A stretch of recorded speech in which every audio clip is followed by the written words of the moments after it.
Hair transplant అనేది చాలా common గా చేసే ప్రొసీజర్ మేల్ పార్టన్ బాల్నెస్ లో. ఈ ప్రొసీజర్ చేయించుకునే ముందు చాలా కామన్ గా అడిగే క్వశ్చన్, బెనిఫిట్స్ సరే సైడ్ ఎఫెక్ట్స్ ఏమైనా ఉంటాయా, సేఫ్ ప్రొసీజర్ అయినా కూడా ఎటువంటి సైడ్ ఎఫెక్ట్స్ ఉంటాయి, దానివల్ల ప్రాబ్లమ్స్ ఏమైనా వస్తాయా అనేది చాలా కామన్ అడుగుతుంటారు. ఈరోజు సైడ్ ఎఫెక్ట్స్ అని చెప్పకపోయినా కొన్ని రకాల సీక్వెల్ అంటే ప్రతి ప్రొసీజర్కి కొన్ని రకాల ప్రాబ్లమ్స్ పోజ్ అవ్వచ్చు. అది కొంతమందిలో ఒక 1-2 వీక్స్ ఉండొచ్చు, కొంతమందిలో టైం కూడా పట్టొచ్చు. సో ఏమేమి ప్రాబ్లమ్స్ రావచ్చు హెయిర్ ట్రాన్స్ప్లాంట్ చేసిన తర్వాత?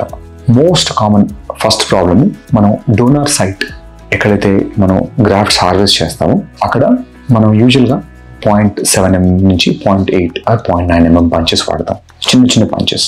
ఆ స్కారింగ్ అనేది కొంతమందిలో ఎక్కువ డోనర్ హార్వెస్ట్ చేసినప్పుడు కొంతమందిలో అది కొద్దిగా విజిబుల్ అయ్యే ఛాన్స్ ఉంటుంది.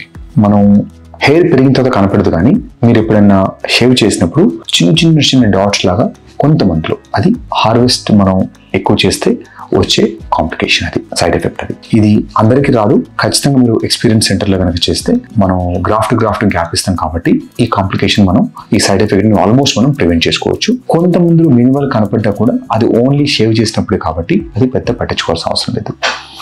ఇంకొక సైడ్ ఎఫెక్ట్ నమ్నెస్.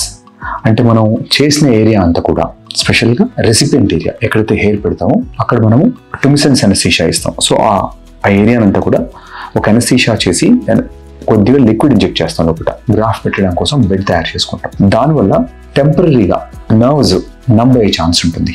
సో చాలా మందికి 2 వీక్స్ 3 వీక్స్ తర్వాత కూడా ఇంకా నమ్నెస్ ఉంది, ఎన్ని రోజులు ఉంటుంది అని అడుగుతూ ఉంటారు. 2 to 3 months వరకు కూడా నమ్నెస్ ఉండే ఛాన్స్ ఉంటుంది. రేర్ కేస్ సినారియోలో there are few people who complaint numbness after 5 to 6 months. దాంతో నమ్నెస్తో వేరే సైడ్ ఎఫెక్ట్స్ ఏమి ఉండదు. మనం వేరే ఏరియాలో స్కాల్ప్ ముట్టుకున్న దానికి ఈ ఏరియాలో ముట్టుకున్న దానికి స్లైట్ డిఫరెన్స్ ఉంటుంది.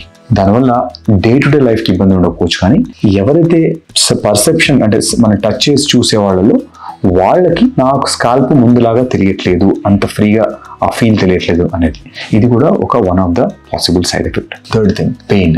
యూజువల్గా hair transplant is very very safe and painless procedure. Minimal discomfort ఉంటుంది, అది కూడా మనం టాబ్లెట్స్ ఇచ్చినప్పుడు ఒక 2 to 3 వీక్స్లో సబ్సైడ్ అయిపోతుంది, స్పెషల్ డోనర్ ఏరియాలో. బికాస్ మనం పడుకునేటప్పుడు డోనర్ ఏరియా మనం హెడ్ రెస్ట్ చేస్తాం కాబట్టి ఆ వెయిట్ అక్కడ రెస్ట్ మీద పడుతుంది కాబట్టి కొంతమందిలో ఒక 10 members-లో 1-2 members పెయిన్ కంప్లైంట్ చేస్తూ ఉంటారు. జనరల్గా 1 పెయిన్ మెడికేషన్, ఒక ఏదైనా సేఫ్ పెయిన్ మెడికేషన్ మీ డాక్టర్ చేసి వేసుకుంటే 90% అది కంట్రోల్ అయిపోతుంది.